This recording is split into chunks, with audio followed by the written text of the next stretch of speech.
Hello বাচ্চারা, কেমন আছো? আশা করি সকলে ভালো আছো। তো আজ আমি ক্লাস 10 এর সিবিএসসি বোর্ডের কোশ্চেন্স এবং অ্যান্সার শিট সম্বন্ধে ডিসকাস করব। তো দেখো, প্রথমে যেটা করতে হবে, ক্লাস 10 এর কি কি মার্কস আছে, কোথায় কি মার্কস আছে সে সম্বন্ধে প্রথমে বলে ফেলি। তো 20টা এমসিকিউ থাকে। প্রথমে কি থাকবে? 20টা এমসিকিউ। তারপর কি থাকবে? 2 মার্কসের কোশ্চেন থাকবে 5টা, 3 মার্কসের কোশ্চেন থাকবে 6টা, ওকে। আর 5 মার্কসের কোশ্চেন থাকবে 4টা, আর সব শেষে থাকবে কেস স্টাডি। তো প্রথমে তুমি এক কাজ করবে যে কোশ্চেনটাকে মন দিয়ে আগে দেখে নেবে, প্রথম থেকে লাস্ট পর্যন্ত। দেখে তোমার যেগুলো সহজ বলে মনে হচ্ছে, যেগুলো তুমি সহজেই করতে পারবে, সেগুলোকে দাগ দিয়ে দাও কোশ্চেনগুলোকে, ওকে। কারণ অ্যান্সার শিটের প্রথম কয়েকটা পেজ যেমন সুন্দরভাবে হয়, প্রত্যেকটা লেখা যেমন সুন্দরভাবে হয়। এবং দেখো, এখানে একজন অ্যান্সার করেছে, পরীক্ষা দিয়েছে, অ্যান্সার হবে এইদিকে, এদিকে তুমি রাফ করতে পারো, আন্ডারলাইন করে দাগ টেনে দিলে রাফ করতে পারো। যদি এর মধ্যে কিন্তু কখনোই রাফ করবে না, কারণ কোনটা রাফ আর তোমার কোনটা সঠিক অ্যান্সার বোঝা যাবে না, ঠিক আছে। এই ভুলগুলো অনেকেই করে, তো এগুলোকে কেয়ারফুল থাকতে হবে যে এই ভুলগুলা করা চলবে না। অতএব এইদিকে তুমি কি করবে? রাফ করবে, আর এইদিকে তুমি হচ্ছে কি করবে? অ্যান্সার করবে। প্রথমে একটা লাইন টেনে দিলে, ওকে।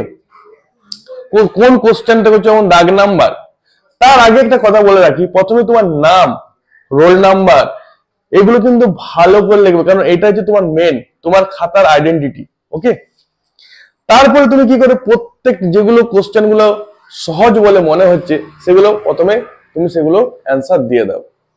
দেওয়ার পর তোমার মনে হচ্ছে, তারপর কিছু কিছু কোশ্চেন মনে হচ্ছে না এটা ডাউট আছে, ঠিক আছে, ওগুলোকে তুমি লাস্টের দিকে করো। কারণ ডাউট কোশ্চেন প্রথমে করলে তাহলে তোমার পরীক্ষাটাই ডাউট হয়ে যাবে, ঠিক আছে, তাহলে ভালো মার্কস আসবে না।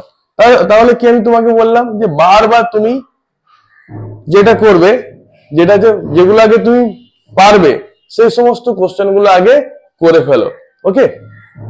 তো দেখো, ডিডি গোয়েঙ্কার একজন ভালো এক্সাম দিয়েছে, ঠিক আছে। একদম এরকম পরিষ্কার পরিচ্ছন্ন হতে হবে, হাতে লেখাটা কিন্তু মেন, পরিষ্কার পরিচ্ছন্ন করো, ঠিক আছে, তাহলে নাম্বারের ক্ষেত্রে তোমাদের কোনো অসুবিধা হবে না, ওকে। আর এই সময় যেটা করণীয়, পরীক্ষার আগে কি যেটা সরকার থেকে করণীয়, তোমাদের অলরেডি সিলেবাস কমপ্লিট হয়ে গেছে, প্রত্যেকের সিলেবাস 2 মাস 3 মাস আগে কমপ্লিট হয়ে গেছে। তোমরা বারবার টাইম মেনটেন করো, অনেকে তোমরা দেখেছি টাইম মেনটেন করতে পারছো না, তাই এর জন্য করণীয় বারবার পরীক্ষা দাও, এবং এক্সামটা দেবে এখন সবসময় 80 মার্কসের উপর এক্সাম দেবে। কারণ ওই রকম 4টা 4টা এক্সাম দেবে, ওরকম করলে কিন্তু হবে না। টোটাল 80 মার্কসের অ্যান্সার দাও, 80 মার্কসের কোশ্চেন তোমরা পরীক্ষা এক্সাম দাও, তাহলে কি হবে? তোমাদের কতটা কনফিডেন্স লেভেলটা বাড়বে, তোমাদের কনফিডেন্স লেভেলটা তত বাড়বে। এবং এক্সামটা দেয়া এরকম ভাবে স্টার্ট করো সকাল 9টা থেকে 1টা পর্যন্ত, কারণ ওই টাইমে তোমার এক্সাম হবে। তুমি কোনো ইনস্টিটিউটে বা আমার ইনস্টিটিউটের কথা বলো, তুমি বারবার যদি এক্সাম দাও, কি হবে? তোমার ওই যে তোমার অন্য জায়গায় সেন্টার পড়েছে না, সেখানে যে তুমি এক্সাম যদি দাও না, তোমার কিছু মনেই হবে না যে তুমি প্রত্যেক দিনই তো এক্সাম দিচ্ছ, খুব একটা কিছু মনে আসবে না। অতএব যেটা বারবার আমি বলবো যে পরীক্ষার আগে তোমরা যে কোনো ইনস্টিটিউট বা বাড়িতে টাইম ধরে একদম 10টা থেকে 1টা পর্যন্ত ভালো করে এক্সাম দাও, মিনিমাম 6 থেকে 7টা এক্সাম দাও, তাহলে কি হবে? তোমার কনফিডেন্স লেভেলটা হাই হয়ে যাবে। কারণ ওই কনফিডেন্সটাই দরকার, যে পরীক্ষার হলে আমাদের যদি কনফিডেন্স যদি না পায়, সেক্ষেত্রে আমরা যতই জানি মার্কস আসছে না। কারণ এবং সবশেষে আমি একটা কথা তোমাদেরকে বলবো, যেটা খুব ইম্পর্টেন্ট, কারণ তুমি সারা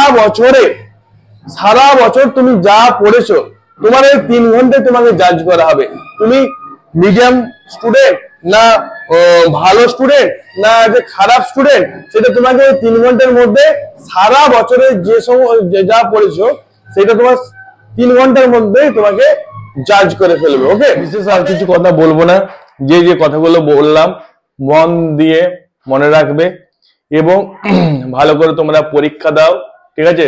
শুভ কামনা রইল, all the best. Take care, সবাই ভালো থাকো। ক্লাস 11-এ তোমাদের সাথে দেখা হচ্ছে। চলো টাটা, বাই, টেক কেয়ার।